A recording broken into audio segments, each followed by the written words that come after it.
There's been so much speculation surrounding that 24-ton gold sale we saw on Wednesday on the COMEX. What does it all mean? Peter Hug joins me. Pete Sake is up next.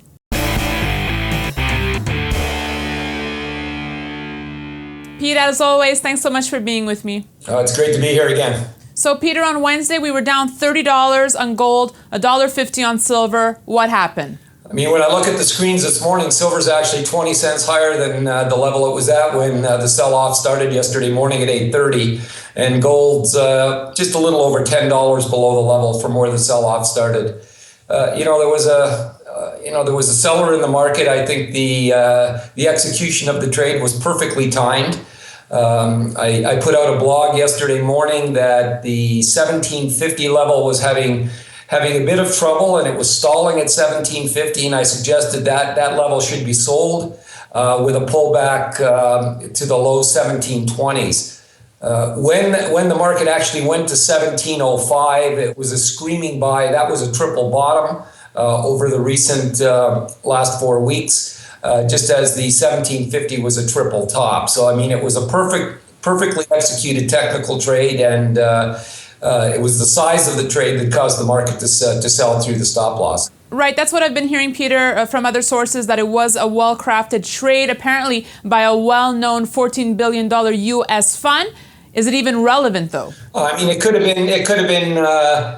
The Beverly Hillbillies, for all that mattered. I mean, somebody saw 1750 as resistance and hit the market. And, whether they were taking a short position or whether they were taking profits, it was a logical trade. The fact that the market went down through 1705 was the result of other stops being triggered on the way down at the 1732 level, the 1722 level, which created the flurry of action down to the 1705 triple bottom. So, Peter, let me ask you, why the sell-off in spite of the stock market rally? Gold stocks were up. That's the point. I mean, people, the last time I talked on this topic, the language that I got in the email responses was pretty aggressive, stopping just short of death threats. But, I find it amazing that when you have a market that drops $30, the first words out of everybody's mouth is, oh my God, the market is manipulated.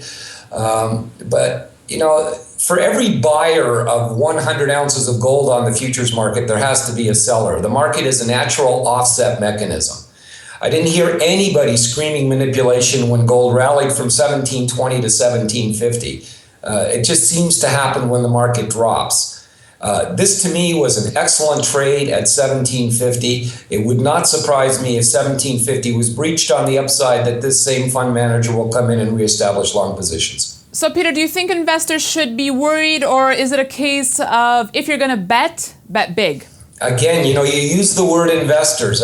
When I hear the word investor, the definition in my mind is what do you mean by that? Do you mean a trader, or do you mean somebody that is holding a position of assets in their portfolio in precious metals or hard assets? It's the answer to that question that determines the answer to the question. Well, Peter, let's look at both scenarios. If you're a trader, it was a perfectly logical trade. I mean, before this even happened, I suggested 1750 was getting tired and consider taking profits. It was a logical trade from a technical point of view. At 1720, I would have gone back long into the market, but it pushed through there so quickly that the opportunity came at 1705, which was a triple bottom. To me, it was just noise yesterday.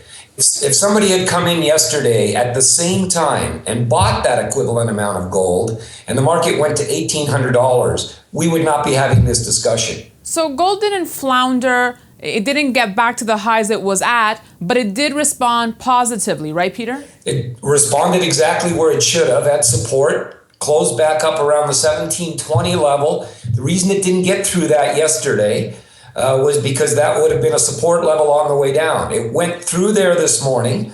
The next support level, resistance level is going to be in this range right here, 2930.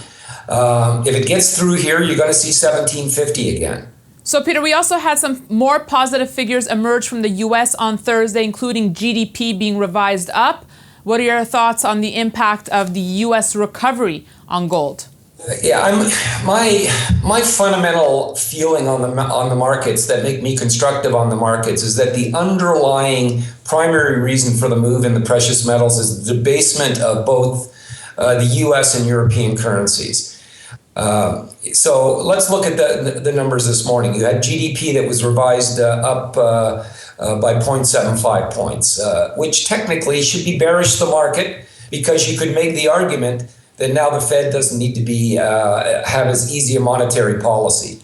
At the same time, the euro breaks up through 130, which is a weaker dollar, which is price positive for the metals. You can make the argument either way. I believe the underlying format that is constructed to this market that will make this market or have this market move to new highs next year is going to be the continuous easing of the monetary base by both the US and the European governments. Now you can add in the Japanese and probably the Chinese as well in 2013. Peter, so in the past, you've gone on the record and said 1825 gold by year end, 3450 silver by year end. Are you sticking to that given this turn of events? I'm sticking to my gold at 18 and a quarter. I might be a little conservative on the silver. I mean, if silver doesn't break down and begin trading on a consistent basis in the 32, 33 range, which I don't think it's going to do, I suggest gold at 1825 would post a silver price closer to 36.5, 37 by year end. But I am sticking to at least the 35.50 target by the end of the year. Fantastic, Peter. Thank you so much for your thoughts this week. We'll see you soon. You're welcome, Daniela. And thanks for watching this edition of For Pete's Sake. You can email me any comments or questions at newsfeedback@kitco.com, or better yet, tweet me at Daniela Cambone. Thanks for watching.